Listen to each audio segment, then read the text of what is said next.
terkait tentang sumber daya merupakan masalah sentral yang sangat menentukan. Mengapa kira-kira dikatakan sangat menentukan? Mengapa sumber daya dalam bidang kesehatan merupakan masalah yang sangat sentral dan menentukan? Najwa, kira-kira kenapa?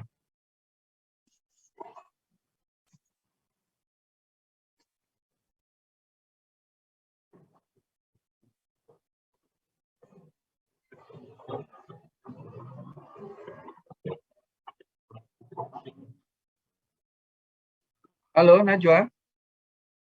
Kira-kira kenapa? Ana. Next, Ana. Dapat nilai. Setiap mahasiswa yang saya tunjuk dan dia ngomong, itu akan bernilai. Selain bernilai ibadah, itu bernilai-nilai.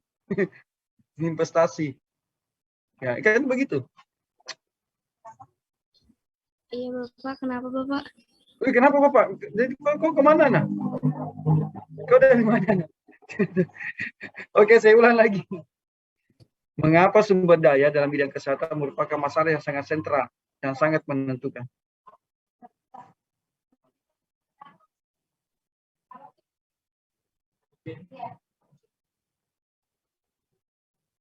Nah, mengapa? Oke, lewat Ana. Alia, kenapa sumber daya? Kenapa bukan masalah yang lain? Contoh mungkin masalah terkait tentang kebutuhan, ya.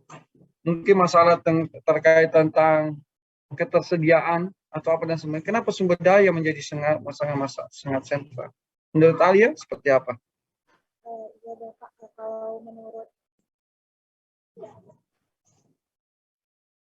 Kalau menurut saya, mengapa sumber daya kesehatan dapat dikatakan cukup penting karena kesehatan sendiri memegang peranan yang cukup penting bagi kehidupan masyarakatnya, Bapak. Jadi sumber daya kesehatan itu kan yang mengatur upaya kesehatan masyarakatnya, Bapak. Mungkin sekian dari saya. Oke, satu lagi. Ahmad Syafirin Zahran. Silakan.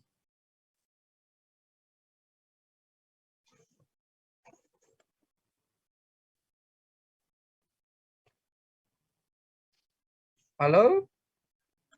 Ahmad? Oke, Nilu Nyoman, silakan.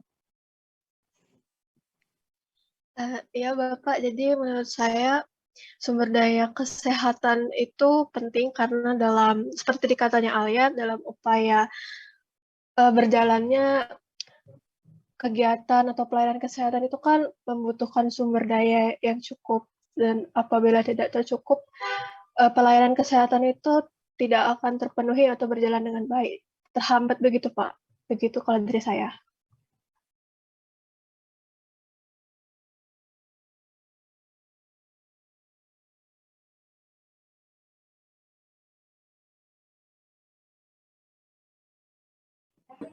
Oke, jadi begini.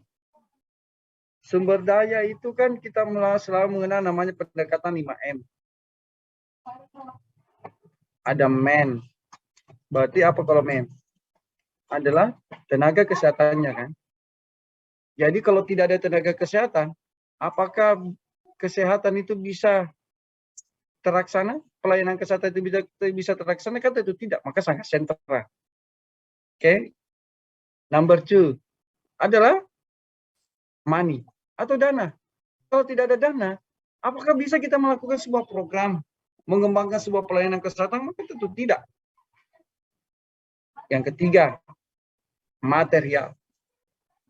Kalau tidak ada bahan, tidak ada alkes, ada dokter. Ada uang, tapi tidak ada bahan. Kira-kira bisa nggak? Ada dokter, tapi tidak ada stetoskop. Tidak ada tensimeter. Ini adalah hal yang paling penting di puskesmas, stetoskop dan tensimeter. Tidak ada apa yang bisa digunakan dokter untuk melakukan diagnostik. Belum metode atau cara. Belum apa? Mesin, ketersediaan sumber daya yang lainnya. Dan belum lagi kalau bicara tentang pemasaran market. Nah, itulah hal mengapa sumber daya dalam bidang kesehatan merupakan masalah sangat sensitif. Tidak boleh salah satunya tidak ada. Harus terpenuhi semuanya. Ada dokter, ada anggaran, ada alat yang tersedia, ada metode cara pengobatan yang efektif dan efisien, dan ada bentuk pemasaran. Nah, hal ini sudah barang tentu ada proses pengadministrasiannya. Bisa dibuatkan dalam bentuk solusi, pemecahan bagaimana menyelesaikan sebuah masalah sumber daya kesehatan jika ada proses manajemen di dalam. Maka ada pasti perencanaan, pasti ada penganggaran, pasti ada pengadaan, dan ada aktivitas-aktivitas yang lainnya mendorong sumber daya kesehatan ini bisa terpenuhi secara optimal. Oke, itu yang pertama.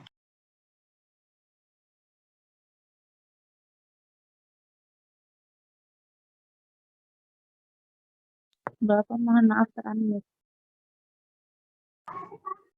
Oke. Dari tadi mungkin ya, menurutnya.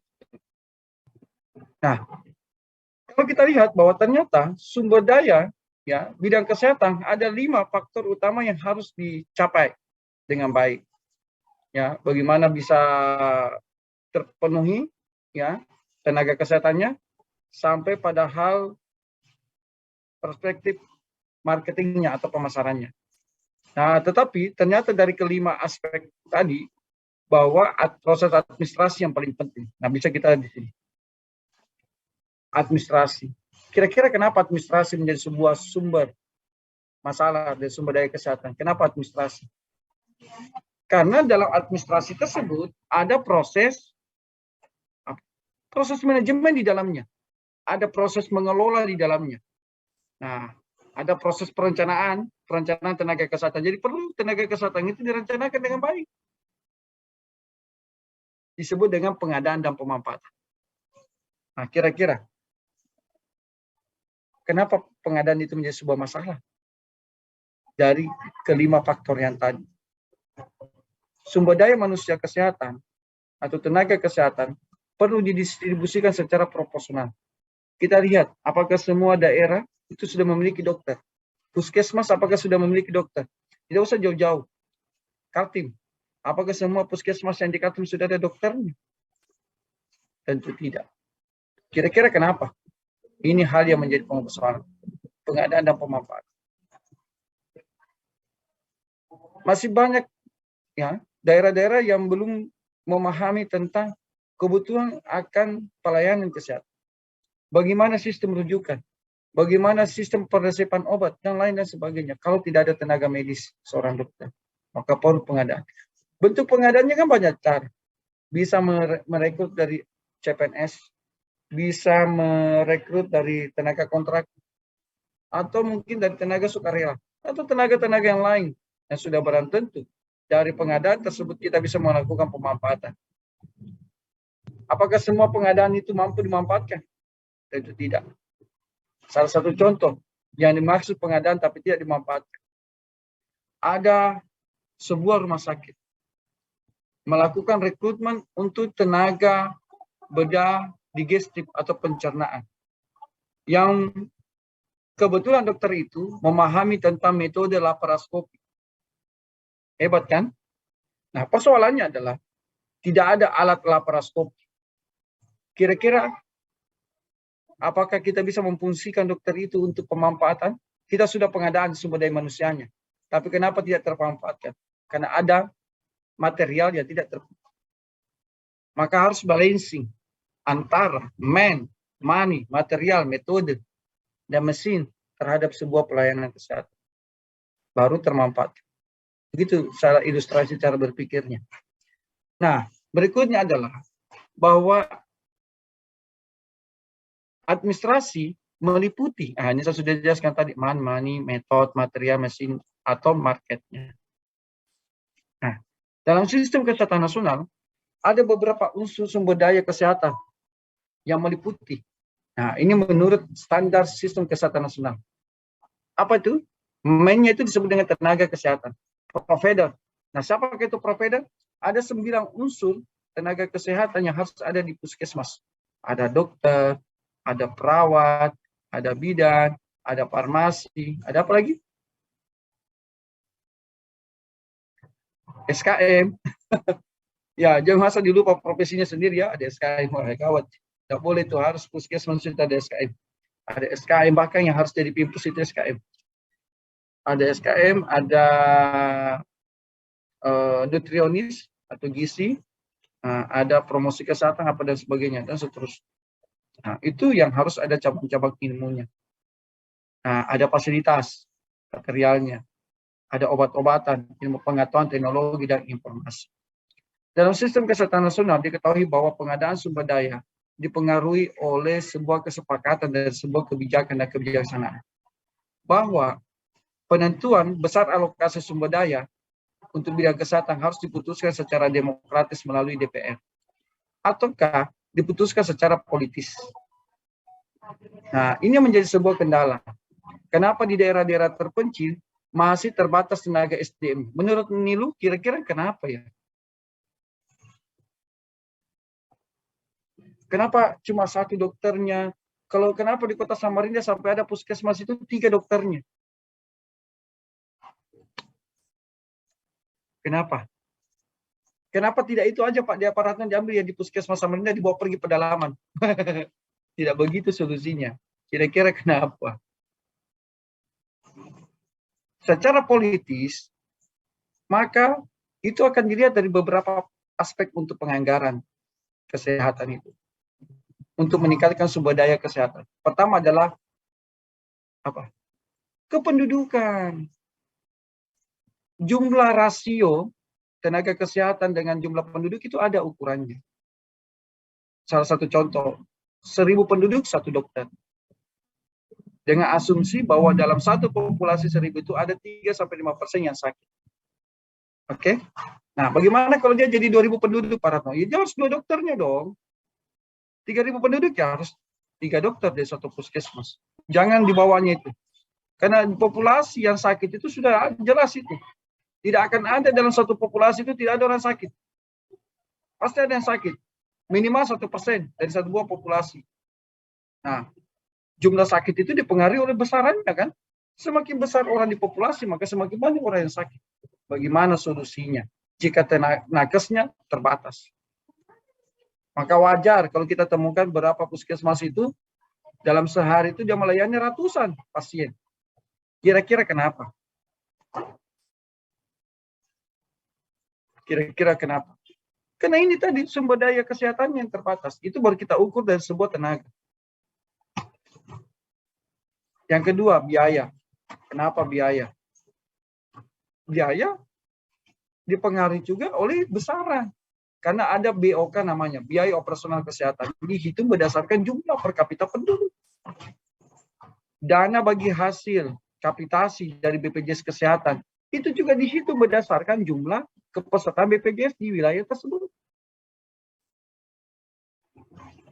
Maka itu menjadi sebuah tantangan. Begitupun obat-obatan. Mengapain dikasih obat banyak? Baru cuma 500 penduduknya. Ya, masa meminta proporsi yang sama dengan puskesmas yang besar? Nah, itu yang terjadi. Dianggap itu Kaltim luas, tetapi penduduknya kurang. Saya pernah diskusi.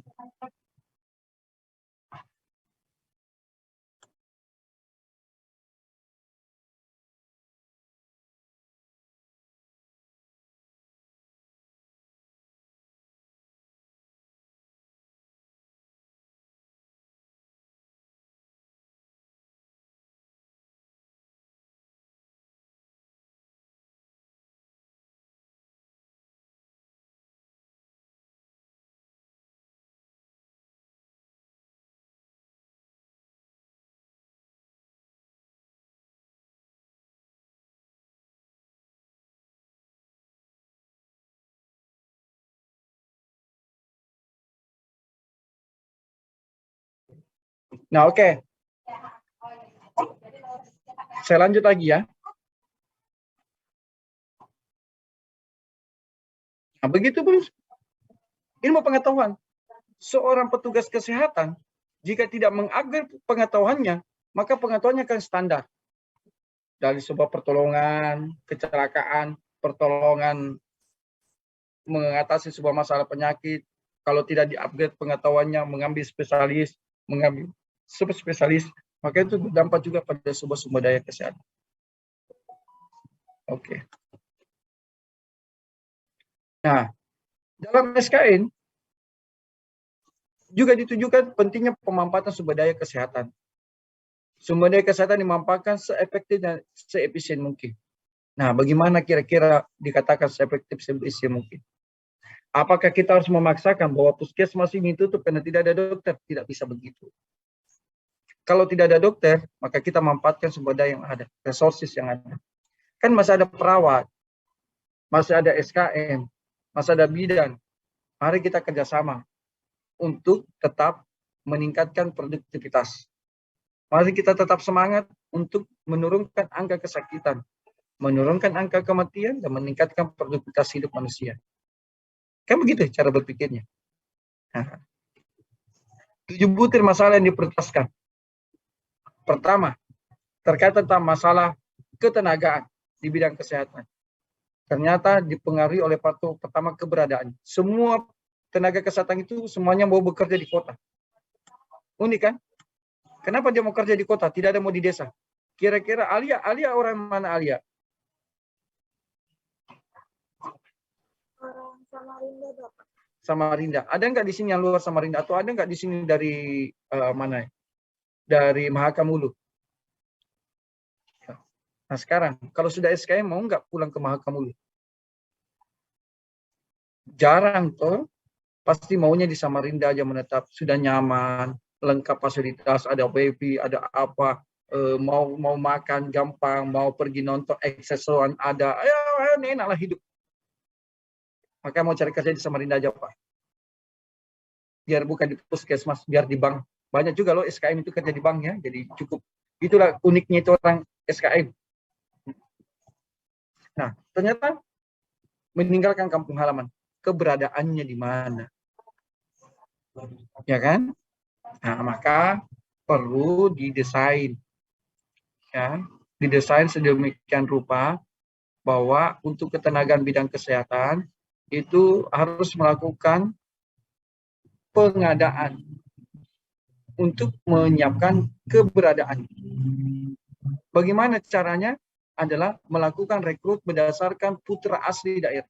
Tidak usah kita merekrut dari luar putra daerah. Salah satu contohnya bagaimana? Menyekolahkan dia. Cari yang berpotensi. Kan investasinya cuma 4 tahun, toh? Biayai perkuliahannya selama 4 tahun. Setelah dia berhasil, dia terikat kontrak. Harus kembali ke kampung. Kalau tidak, mengembalikan uang 10 kali lipat dari biaya yang dikeluarkan pemerintah daerah. Pulang kampung. Tersedia tuh. Begitu salah satu contoh yang kecil. Dan saya yakin yang tadi diberangkatkan sekolah, itu sudah ada nilai keterpaparannya terhadap kebutuhan mereka terhadap masyarakat yang ada di sana. Dia sudah merasa bagian dari orang yang sangat peduli dengan daerahnya. Jadi dia akan pulang dengan mereka. Tapi kalau orang yang dari kota, kan agak sulit. Karena dia belum terpapar dengan kondisi-kondisi yang ada di daerah tersebut. Nah, itu salah satu contoh. Yang berikutnya adalah bagaimana merencanakan tenaga kesehatan itu dengan baik dan bagaimana pola distribusinya. Jangan semuanya ditempatkan di kota. Harus ditempatkan di daerah-daerah yang sesuai dengan kebutuhannya. Daya sarafnya bagaimana? Bagaimana pemanfaatannya? Tenaga kesehatan yang dimaksud dengan sarjana, dokter spesialis, dokter umum, dokter gigi, dokter hewan, sarjana kesehatan masyarakat, sarjana keperawatan, sarjana psikologi, dan sarjana kefarmasian. Nah, kalau tenaga paramedis apa? Pembantu tim medis. Nah, ada perawat, ada penata anestesi, penata analis medis, penata gizi, penata fisioterapi, penata teknik konsen, penata elektromedik, dan bidan.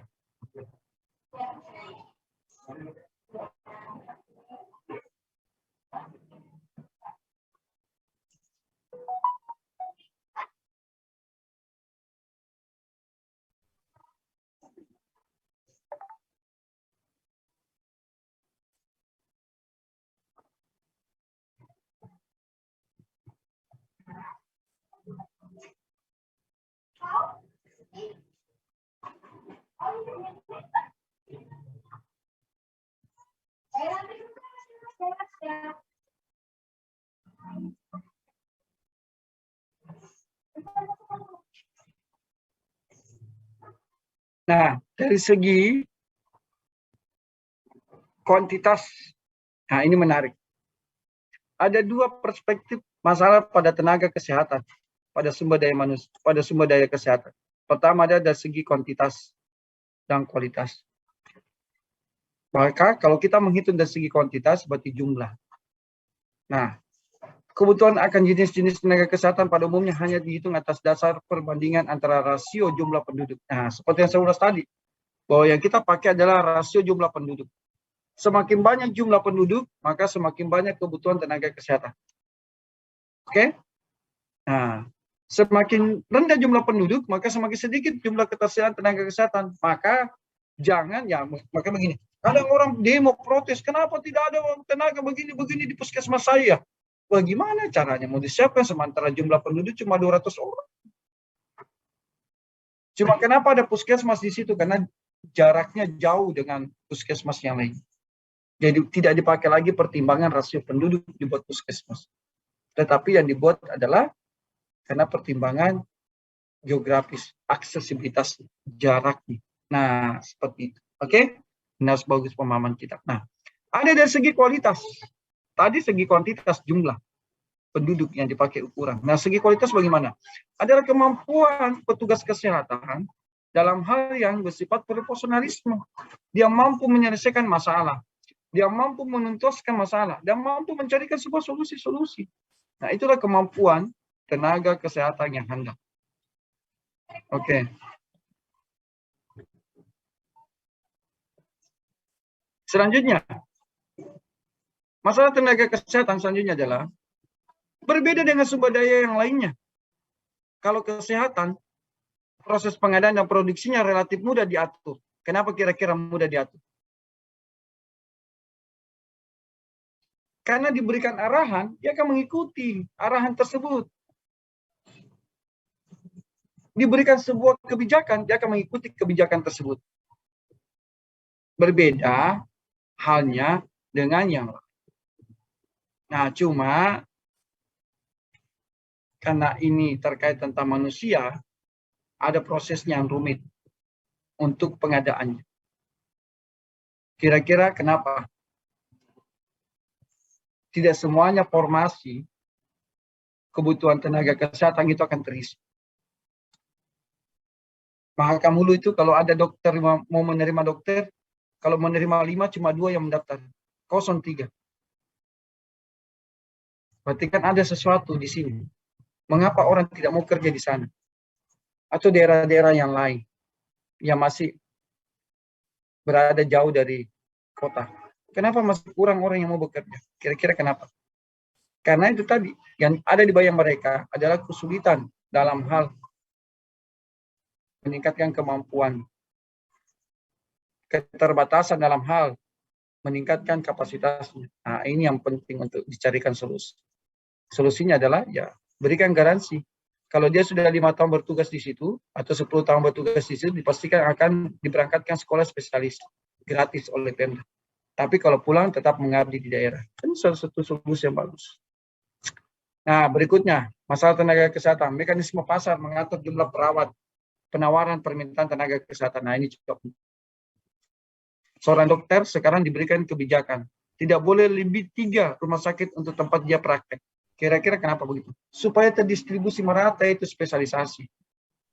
Kan ada biasanya itu dokter favorit dan dokter kurang favorit. Kalau dokter favorit itu pasiennya sampai banyak. Seandainya bisa dia semua kuasai rumah sakit, dia bisa kuasai, tapi itu tidak diperbolehkan. Agar tidak ada kesenjangan. Nah, oke? Supaya pemerataan ketenagaan juga terpenuhi. Oke? Selanjutnya. Jam berapa sudah? Mau menyiapkan buka puasa. Kita selesai pukul 17.00 ya. Karena ya, pasti di antara kita ini ada yang mau membantu ibu untuk menyiapkan buka puasa. Berikutnya, pembiayaan kesehatan.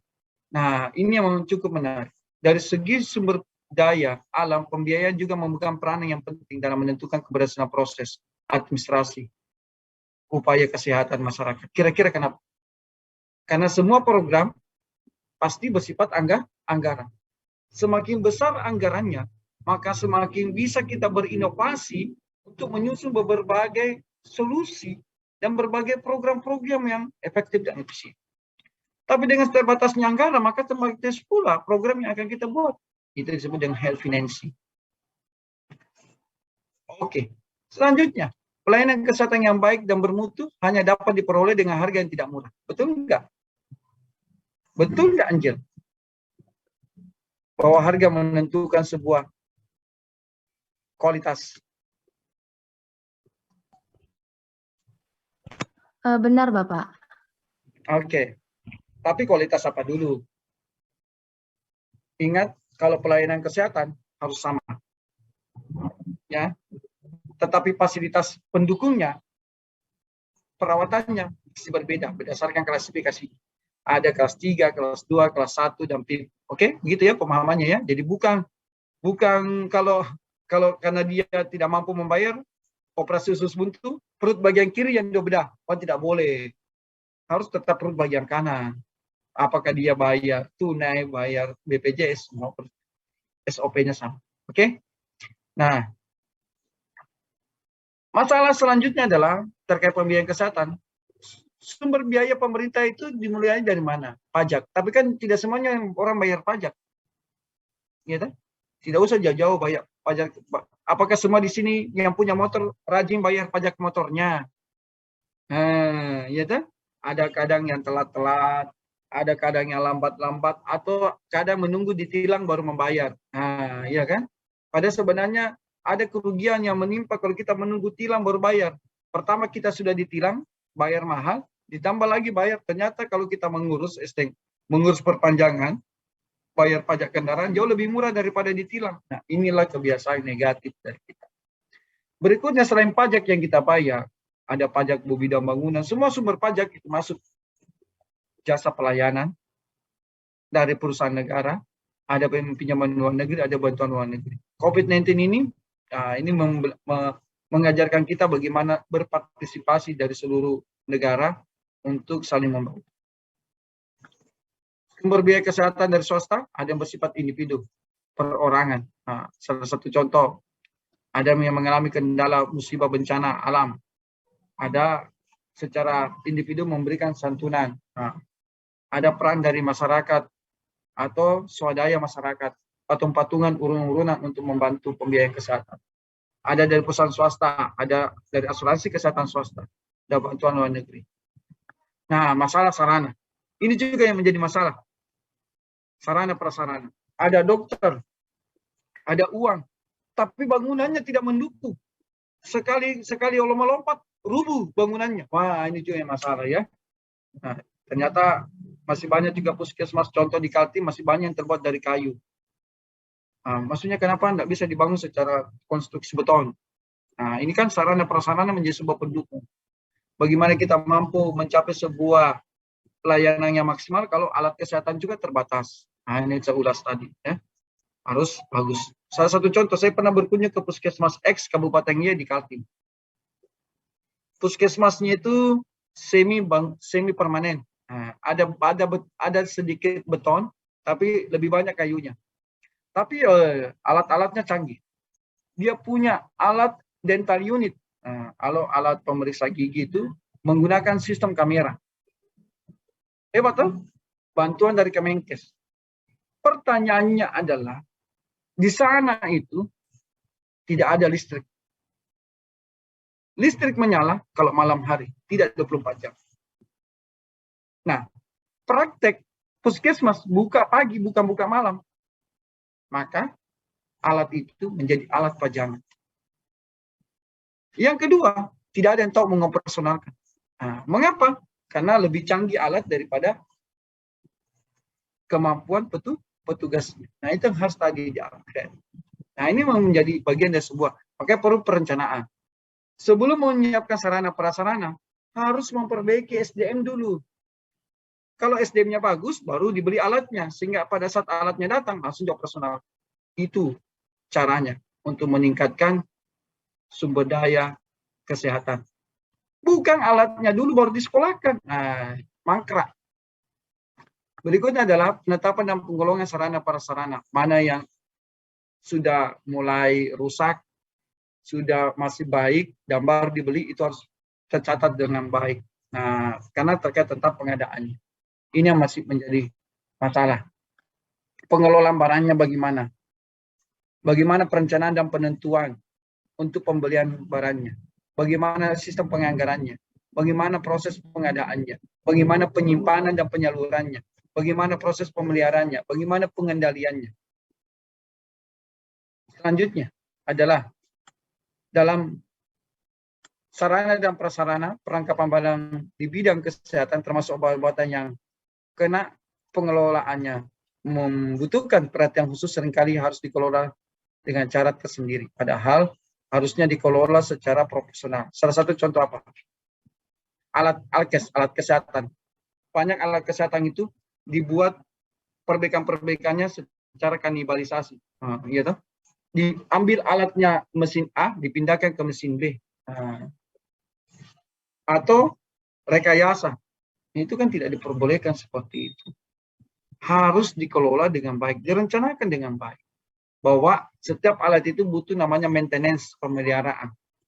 Sehingga dia bisa menghasilkan sebuah output yang baik. Dan menghasilkan sebuah outcome yang baik. Nah, maka tentu harus belajar tentang manajemen logistik. Nah, nanti kalau masuk AKK, akan dapat mata kuliah namanya manajemen logistik. Sekian dan terima kasih. Itulah gambaran terkait sumber daya kesehatan masyarakat. Ada pertanyaan di sini? Silakan jika ada pertanyaan di sini. Monggo.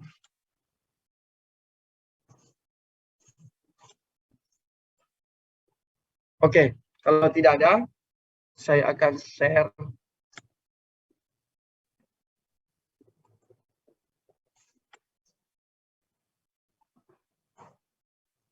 Oh, ada gas. Oke. Tadi gas menjawab ya. Oke. Saya akan share paham sumber daya kesehatan.